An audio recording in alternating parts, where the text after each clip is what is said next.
Social justice. Overview. Just as we intuitively understand what love means even if we cannot explain all its different shades of meaning, we also have an intuitive understanding of justice even though we may not be able to define it precisely. In that sense, justice is a lot like love. In addition, both love and justice evoke passionate responses from their advocates. And as with love, no one hates justice. Everyone wants justice for oneself and to some extent for others also. But unlike love, which is an aspect of our relationships with a few people whom we know well, justice concerns our life in society, the way in which public life is ordered and the principles according to which social goods and social duties are distributed among different members of society. As such, questions of justice are of central importance for politics. After going through this chapter, you should be able to identify some of the principles of justice which have been put forward in different societies and at different periods of time. Explain what is meant by distributive justice. Discuss John Rawls' argument that a fair and just society would be in the interest of all members and could be defended on rational grounds. 2020-21. Justice. Social justice. 54. Political theory. 4.1 What is justice? All cultures and traditions have grappled with questions of justice, although they may have interpreted the concept in different ways. For instance, in ancient Indian society, justice was associated with dharma, and maintaining dharma or a just social order was considered to be a primary duty of kings. In China, Confucius, the famous philosopher, argued that kings should maintain justice by punishing wrongdoers and rewarding the virtuous. In 4th century BC Athens, Greece, Plato discussed issues of justice in his book The Republic. Through a long dialogue between Socrates and his young friends, Glaucon and Adeimantus, Plato examined why we should be concerned about justice. The young people asked Socrates why we should be just. They observed that people who were unjust seemed to be much better off than those who were just. Those who twisted rules to serve their interests, avoided paying taxes and were willing to lie and be deceitful, were often more successful than those who were truthful and just. If one were smart enough to avoid being caught, then it would seem that being unjust is better than being just. You may have heard people expressing similar sentiments even today. Socrates reminds these young people that if everyone were to be unjust, if everyone manipulated rules to suit their own interests, no one could be sure of benefiting from injustice. Nobody would be secure, and this was likely to harm all of them. Hence, it is in our own long-term interest to obey the laws and be just. Socrates clarified that we need to understand clearly what justice means in order to figure out why it is important to be just. He explained that justice does not only mean doing good to our friends and harm to our enemies, or pursuing our own interests. Justice involves the well-being of all people, just as a doctor is. They say that to do injustice is, by nature, good, to suffer injustice, evil, but that the evil is greater than the good. And so when men have both done and suffered injustice and have had experience of both, not being able to avoid the one and obtain the other, they think that they had better agree among themselves to have neither. Hence there arise laws and mutual covenants, and that which is ordained by law is termed by them lawful and just. Glaucon to Socrates in The Republic. 2020-21. Justice. Social justice. Political theory. 55. Concerned with the well-being of his/her patients, similarly the just ruler or the just government must be concerned with the well-being of the people. Ensuring the well-being of the people includes giving each person his due. The idea that justice involves giving each person his due continues to be an important part of our present-day understanding of justice. However, our understanding of what is due to a person has changed from the time of Plato. Today, our understanding of what is just is closely linked to our understanding of what is due to each person as a human being. According to the German philosopher Immanuel Kant, human beings possess dignity. If all persons are granted dignity, then what is due to each of them is that they have the opportunity to develop their talents and pursue their chosen goals. Justice requires that we give due and equal consideration to all individuals. Equal treatment for equals. Although there might be broad agreement in modern society about the equal importance of all people, it is not a simple matter to decide how to give each person his/her due. A number of different principles have been put forward in this regard. Is the principle of treating equals equally. It is considered that all individuals share certain characteristics as human beings. Therefore, they deserve equal rights and equal treatment. Some of the important rights which are granted in most liberal democracies today include civil rights such as the rights of life, liberty and property, political rights like the right to vote, which enable people to participate in political processes, and certain social rights which would include the right to enjoy equal opportunities with other members of the society. Apart from equal rights, the principle of treating equals equally would require that people should not be discriminated against on grounds of class, caste, race or gender. They should be judged on the basis of their work and actions and not on the basis of the group to which they belong. Therefore, if two persons from different castes perform the same kind of work, whether it be breaking stones or delivering pizzas, they should receive the same kind of reward. If a person gets 100 rupees for some work and another receives only 75 rupees for the same work because they belong to 2020-21. Justice. Social justice. 56. Political theory. Different castes, then it would be unfair or unjust. Similarly, if a male teacher in a school gets a higher salary than a female teacher, then this difference would also be unjustifiable and wrong. Proportionate justice.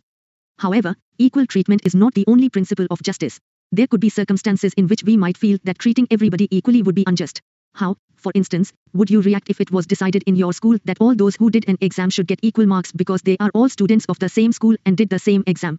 Here you might think it would be more fair if students were awarded marks according to the quality of their answer papers and also, possibly, the degree of effort they had put in. In other words, provided everybody starts from the same baseline of equal rights, justice in such cases would mean rewarding people in proportion to the scale and quality of their effort. Most people would agree that although people should get the same reward for the same work, it would be fair and just to reward different kinds of work differently if we take into account factors such as the effort required, the skills required, the possible dangers involved in that work, and so on. If we use these criteria, we may find that certain kinds of workers in our society are not paid a wage which takes such factors sufficiently into account. For instance, miners, skilled craftsmen, or people in sometimes dangerous but socially useful professions like policemen, may not always get a reward which is just if we compare it to what some others in society may be earning. For justice in society, the principle of equal treatment needs to be balanced with the principle of proportionality. Recognition of special needs. A third principle of justice which we recognize is for a society to take into account special needs of people while distributing rewards or duties. This would be considered a way of promoting social justice. In terms of their basic status and rights as members of the society, justice may require that people be treated equally. But even non-discrimination between people and rewarding them proportionately to their efforts might not be enough to ensure that people enjoy equality in other aspects of their lives in society. Note that the Society 2020-21 Justice, Social Justice, Political Theory 57. People with special needs or disabilities could be considered unequal in some particular respect and deserving of special help. But it is not always easy to get agreement regarding which inequalities of people should be recognized for providing them special help. Physical disabilities, age or lack of access to good education or healthcare are some of the factors which are considered grounds for special treatment in many countries. It is believed that if people who enjoy a very different standard of living and opportunities are treated equally in all respects with those who have been deprived of even the basic minimum needs to live a healthy and productive life, the result is likely to be an unequal society, not an egalitarian and just one. In our country, lack of access to good education or healthcare and other such facilities is often found combined with. Let's think. Examine the following situations and discuss whether they are just. In each case, discuss the principle of justice that might be used in defense of your argument. O. Suresh, a visually impaired student, gets 3 hours and 30 minutes to finish his mathematics paper, while the rest of the class gets only 3 hours. O. Geeta walks with a limp. The teacher decided to give her also 3 hours and 30 minutes to finish her mathematics paper. O. A teacher gives grace marks to the weaker students in class to boost their morale. O. A professor distributes different question papers to different students based on her evaluation of their capabilities. O. There is a proposal to reserve 33% of the seats in the parliament for women. As a whole is just. The principle of taking account of the special needs of people does not necessarily contradict the principle of equal treatment so much as extend it, because the principle of treating equals equally could imply that people who are not equal in certain important respects could be treated differently. 2020-21. Justice, Social Justice. 58. Political Theory. Social discrimination on grounds of caste. The Constitution therefore allowed for reservations of government jobs and quotas for admissions to educational institutions for people belonging to the scheduled castes and tribes. Our discussion of different principles of justice has indicated that governments might sometimes find it difficult to harmonize the three principles of justice which have been discussed: equal treatment for equals, recognition of different efforts and skills while determining rewards and burdens, and provision of minimum standard of living and equal opportunities to the needy. Pursuing equality of treatment by itself might sometimes work against giving due reward to merit. Emphasizing rewarding merit as the main principle of justice might mean that marginalized sections would be at a disadvantage in many areas because they have not had access to facilities such as good nourishment or education. Different groups in the country might favor different policies depending upon which principle of justice they emphasize. It then becomes a function of governments to harmonize the different principles to promote a just society. 4.2 Just distribution. To achieve social justice in society, governments might have to do more than just ensure that laws and policies treat individuals in a fair manner. Social justice also concerns the just distribution of goods and services, whether it is between nations or between different. Why is the statue of justice blindfolded? Of course she needs to be impartial. But I wonder how then does she see the special needs of people? She is blindfolded because she needs to be impartial. 2020-21. Justice, Social Justice, Political Theory. 59. Groups and individuals within a society. If there are serious economic or social inequalities in a society, it might become necessary to try and redistribute some of the important resources of the society to provide something like a level playing field for citizens. Therefore, within a country, social justice would require not only that people be treated equally in terms of the laws and policies of the society, but also that they enjoy some basic equality of life conditions and opportunities. This is seen as necessary for each person to be able to pursue his/her objectives and express himself. In our country, for instance, the Constitution abolished the practice of untouchability to promote social equality and ensured that people belonging to lower castes have access to temples, jobs and basic necessities like water. Different state governments have also taken some measures to redistribute important resources like land in a more fair manner by instituting land reforms. differences of opinion on matters such whether and how to distribute resources and ensure equal access to education and jobs arouse fierce passions in society and even sometimes provoke violence. People believe the future of themselves and their families may be at stake. We have only to remind ourselves about the anger and even violence which has sometimes been roused by proposals to reserve seats in educational institutions or in government employment in our country. As students of political theory, however, we should be able to calmly examine the issues involved in terms of our understanding of the principles of justice. Can schemes to help the disadvantaged be justified in terms of a theory of justice? In the next section, we will discuss the theory of just distribution put forward by the well-known political philosopher, John Rawls. Rawls has argued that there could indeed be a rational justification for acknowledging the need to provide help to the least privileged members of a society. 4.3 John Rawls' theory of justice. If people are asked to choose the kind of society in which they would like to live, they are likely to choose one in which the rules and organization of society allot them a privileged position. We cannot expect everyone to put aside their personal interests and think of 2020-21. Justice, social justice. 60. Political theory. The good of society, especially if they believe that their decision is going to have an impact on the kind of life and opportunities their children will have in the future. Indeed, we often expect parents to think of and support what is best for their children. But such perspectives cannot form the basis of a theory of justice for a society. So how do we reach a decision that would be both fair and just? John Rawls has tried to answer this question. He argues that the only way we can arrive at a fair and just rule is if we imagine ourselves to be in a situation in which we have to make decisions about how society should be organized, although we do not know which position we would ourselves occupy in that society. That is, we do not know what kind of family we would be born in, whether we would be born into an upper caste or lower caste family, rich or poor, privileged or disadvantaged. Rawls argues that if we do not know, in this sense, who we will be and what options would be available to us in the future society, we will be likely to support a decision about the rules and organization of that future society which would be fair for all the members. Rawls describes this as thinking under a well of ignorance. He expects that in such a situation of complete ignorance about our possible position and status in society, each person would decide in the way they generally do, that is, in terms of their own interests. But since no one knows who he would be, and what is going to benefit him, each will envisage the future society from the point of view of the worst off. It will be clear to a person who can reason and think for himself, that those who are born privileged will enjoy certain special opportunities. But, what if they have the misfortune of being born in a disadvantaged section of society where few opportunities would be available to them? Hence, it would make sense for each person, acting in his or her own interest, to try to think of rules of organization that will ensure reasonable opportunities to the weaker sections. The attempt will be to see that important resources, like education, health, shelter, etc., are available to all persons, even if they are not part of the upper class. It is of course not easy to erase our identities and to imagine oneself under a well of ignorance, but then it is equally difficult for 2020-21. Justice, social justice, political theory. 61. Most people to be self-sacrificing and share their good fortune with strangers. That is why we habitually associate self-sacrifice with heroism. Given these human failings and limitations, it is better for us to think of a framework that does not require extraordinary actions. The merit of the well of ignorance position is that it expects people to just be their usual rational selves. They are expected to think for themselves and choose what they regard to be in their interest. The pertinent thing, however, is that when they choose under the well of ignorance, they will find that it is in their interest to think from the position of the worst off. Wearing the imagined well of ignorance is the first step in arriving at a system of fair laws and policies. It will be evident that rational persons will not only see things from the perspective of the worst off, they will also try to ensure that the policies they frame benefit the society as a whole. Both things have to go hand in hand. Since no one knows what position they will occupy in the future society, each will seek rules that protect them in case they happen to be born among the worst off. But it would make sense if they also try to ensure that their chosen policy does not also make those who are better off weaker, because it is also possible that they could be born into a privileged position in the future society. Therefore, it would be in the interests of all that society as a whole should benefit from the rules and policies that are decided and not just any particular section. Such fairness would be the outcome of rational action, not benevolence or generosity. 2020-21. Justice, social justice. 62. Political theory. Rawls therefore argues that rational thinking, not morality, could lead us to be fair and judge impartially regarding how to distribute the benefits and burdens of a society. In his example, there are no goals or norms of morality that are given to us in advance, and we remain free to determine what is best for ourselves. It is this belief which makes Rawls' theory an important and compelling way to approach the question of fairness and justice. 4.4 Pursuing social justice. If in a society deep and persistent divisions exist between those who enjoy greater wealth and property, and the power which goes with such ownership, and those who are excluded and deprived, we would say that social justice is lacking there. We are not talking here merely about the different standards of living which may be enjoyed by different individuals in a society. Justice does not require absolute equality and sameness in the way in which people live.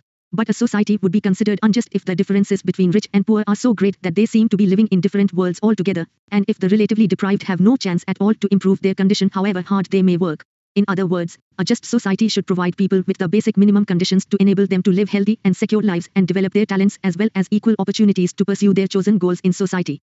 How can we decide what are the basic minimum conditions of life needed by people? Various methods of calculating the basic needs of people have been devised by different governments and by international organizations like the World Health Organization.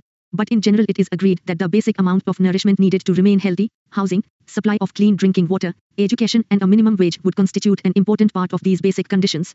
Providing people with their basic needs is considered to be one of the responsibilities of a democratic government.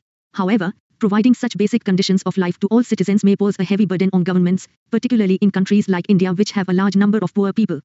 Let's do it. Do.